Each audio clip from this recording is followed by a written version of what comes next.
Ever wonder why pride is considered such a deadly sin in Islam? I mean, it's not just about being arrogant or boastful, right? Right. There's something much deeper there. Yeah. You wanted to get to the bottom of this. So we're doing a deep dive into the evils of pride. Yeah. And we'll be looking at how pride can subtly poison our relationship with Allah. Yeah. And how to break free from its grasp. And for this deep dive, we're focusing on a piece called Evils of Pride. Okay. And with a special emphasis on lessons from the Quran. Okay. Specifically the first Jews and Surah Al-Baqarah. Okay, so let's unpack this. Right. The first Jews emphasizes seeking guidance from Allah, which is foundational to Islam. Yeah. And then Surah Al-Baqarah expands on that. Right. Highlighting the importance of worship and striving for righteousness. Yes. Taqwa. What's fascinating here is that taqwa isn't just about being good. Right. It's about a deep awareness of Allah's presence in every aspect of your life, about aligning your thoughts, intentions, and actions with His will. This makes me think about how pride and taqwa seem like kind of opposing forces. Could you elaborate on that a little? Absolutely. You see, the source argues that pride ultimately stems from forgetting our place in relation to Allah. Okay. When we let pride inflate our ego, right, it creates this illusion of self-sufficiency. Like we can do it on our own. Yeah, we start to think we have it all figured out. Mm-hmm. And that can lead to jealousy, a sense of superiority, and difficulty truly listening to others. It's like we're closing ourselves off to guidance. Exactly. Both from Allah and from the people around us. Right. And that's where the story of Adam and Shaitan comes in. Okay. It's a powerful illustration of how pride, even in the face of devotion, can lead to a downfall. We all know the story. Right. But sometimes I think it's easy to miss the nuances. Yeah. You know, Shaitan, this jinn who achieved a high status through worship. Right. Ends up falling from grace because of his arrogance. Because of his pride. He refused to prostrate before Adam, thinking it was beneath him. And the irony is, Shaitan's pride stemmed from his previous devotion. Oh, wow.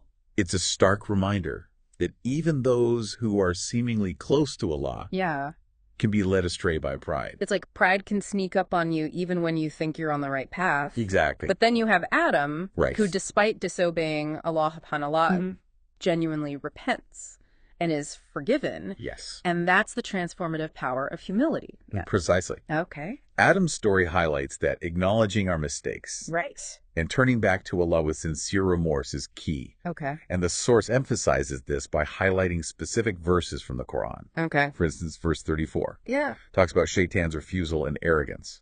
And then verse 36 shows Shaitan deceiving Adam. Right. While verse 37 highlights Adam's repentance and Allah's forgiveness. It's not just a theoretical discussion. Right. It's like you see these concepts play out in a narrative that has resonated for centuries. These verses paint a vivid picture of how pride can lead to a chain reaction of negativity.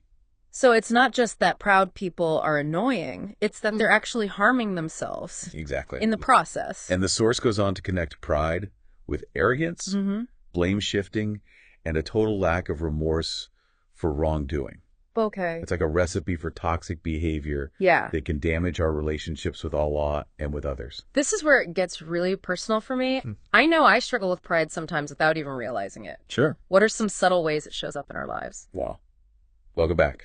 So last time we were talking about how even seemingly small acts of pride can damage our relationship with Allah and with those around us.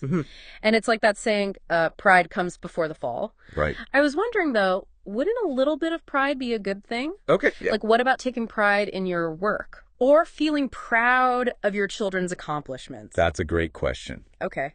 And the source actually touches on this distinction. Okay. It's important to differentiate between permissible pride and the kind of destructive pride we've been discussing. Okay, I'm all ears. Okay. Break it down for me. So permissible pride, like feeling happy about a job well done or your children's successes, stems from gratitude and appreciation. Okay. It's acknowledging the blessings in your life without letting it inflate your ego. So it's more about recognizing the good and being thankful for it. Exactly. Rather than puffing yourself up and taking all the credit. Right. But the kind of pride that's harmful is rooted in arrogance and a sense of superiority. Okay. It's when we start believing we're better than others. Right. or that our accomplishments are solely due to our own efforts, forgetting the role of Allah's grace. It's like we're putting ourselves on a pedestal. Right. And looking down on everyone else. Exactly. And in the process, we're missing out on the opportunity to connect with others and learn from them. Precisely. And that isolation further fuels the cycle of pride. Right. So the more isolated we become, the more we fixate on our own perceived greatness. Yes. And the further we drift from Allah. Exactly. So how do we know when we've crossed the line? Right. From permissible pride to the harmful kind? That's a great question. It seems like there can be a really fine line between the two. It is. And that's where self-reflection and seeking knowledge becomes so important. Okay. The source provides some red flags to watch out for. Okay. Like what? For example, constantly needing to be right. Okay. Or the smartest person in the room. Right. Could be a sign of unhealthy pride. Okay, so a little bit of humility goes a long way. Exactly. But what about those times when we genuinely mess up? Yeah. We've talked about repentance, but I'm curious to hear more about what it looks like in practice. Sure. Remember, repentance isn't just about saying sorry.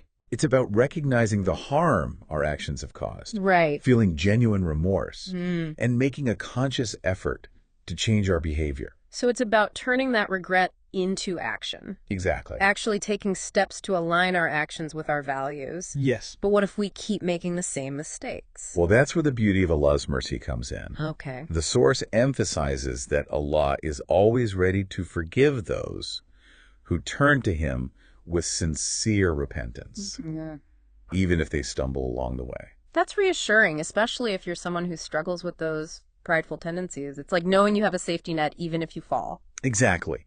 But it's important to remember that repentance is an ongoing process, not a one-time fix. It's a lifelong journey of self-reflection and seeking guidance from Allah. So we're back to that idea of seeking guidance, which we talked about at the beginning. Yeah. It seems like that's a recurring theme throughout this entire discussion. It is, and that's because seeking guidance is inherently an act of humility. Okay. It's acknowledging that we don't have all the answers and that we need Allah's help to navigate the complexities of life. Okay, so we've explored the dangers of pride. Right. The difference between permissible pride and harmful pride, and the importance of repentance. Right. Is there anything else from the source that really stood out to you? Yes. The source connects Ramadan to cleansing ourselves of these negative qualities, including pride. Fasting is obviously a major part of Ramadan. Right. But how does that physical act of self-denial help us combat something like pride, which is so deeply rooted in our thoughts and feelings? That's a fascinating point. Ramadan isn't just about abstaining from food and drink. Right. It's about cultivating self-discipline, Okay. empathy, and gratitude. By putting our physical desires on hold, Okay.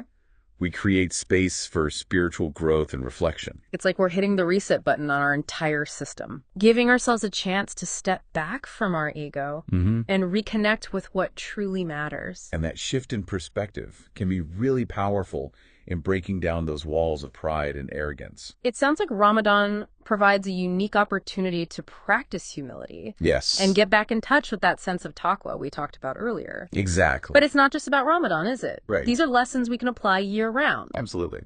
Welcome back to our deep dive into the evils of pride. Yeah.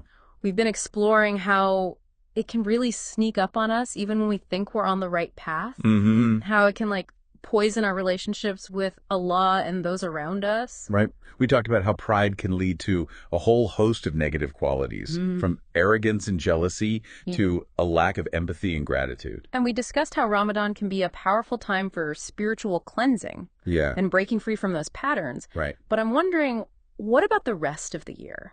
Okay. How do we keep those lessons alive and continue cultivating humility in our daily lives? That's a crucial question. The source emphasizes that the journey toward humility doesn't end with Ramadan. Okay. It requires ongoing effort and a commitment to integrating these principles into our everyday actions. So it's not just about grand gestures or waiting for a specific time of year. Yeah. It's about making small, consistent choices that reflect humility and gratitude in every moment. Exactly.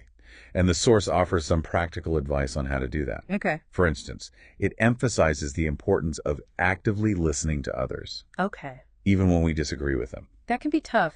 Yeah. Especially in today's world where everyone seems to be shouting their opinions. Right. But I can see how genuinely listening to someone, Yeah. even if you don't agree with them, shows a willingness to learn and grow. Right. It's about recognizing that we don't have a monopoly on truth. Precisely. Yeah. And that open-mindedness is a key ingredient in combating pride.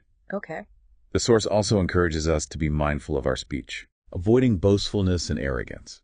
So it's not just about what we say, but how we say it. Yes, our tone of voice and body language can speak volumes about our inner state. Okay. Are we speaking from a place of genuine humility, or are we trying to impress others with our knowledge or accomplishments? It's like that saying, Right. Humility is not thinking less of yourself, it's thinking of yourself less. I love that quote. It's about shifting the focus away from our ego and towards serving others and pleasing Allah. Beautifully put. And that spirit of service is another powerful antidote to pride. Okay. When we focus on helping others and contributing to something larger than ourselves, Right. it naturally diminishes our sense of self-importance. So volunteering, acts of kindness, even just being there for a friend in need, Right. all of these things can help us cultivate humility and break down those walls of pride. Yeah, exactly. And remember, every act of humility, no matter how small, is a step closer to Allah. The source emphasizes that Allah loves those who are humble and dislikes those who are arrogant. It's a reminder that humility isn't just a personal virtue. Right. It's something that directly impacts our relationship with Allah. Exactly. And that connection with Allah is ultimately what brings true fulfillment and peace. Absolutely. And the beautiful thing is the more we practice humility, Yeah. the more natural it becomes. Okay. It's like building a muscle. Yeah. The more we use it, the stronger it gets.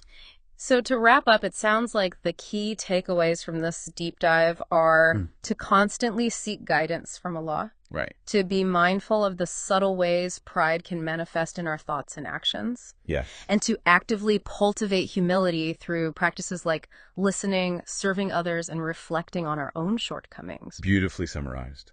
And remember, it's a lifelong journey. Yeah. There will be times when we stumble and fall back into old patterns of pride. But the important thing is to keep getting back up, Right. to keep seeking forgiveness and guidance, Yeah. and to never give up on the pursuit of humility. Couldn't have said it better myself. Well, that brings us to the end of our deep dive into the evils of pride. Yeah. I hope you found this exploration as insightful as I did. And remember, this is just the beginning. Yeah. The real work starts now in the quiet moments of reflection and in the choices we make each day. So go out there, Yes. practice humility, and keep striving to be the best versions of yourselves. I love it. Until next time.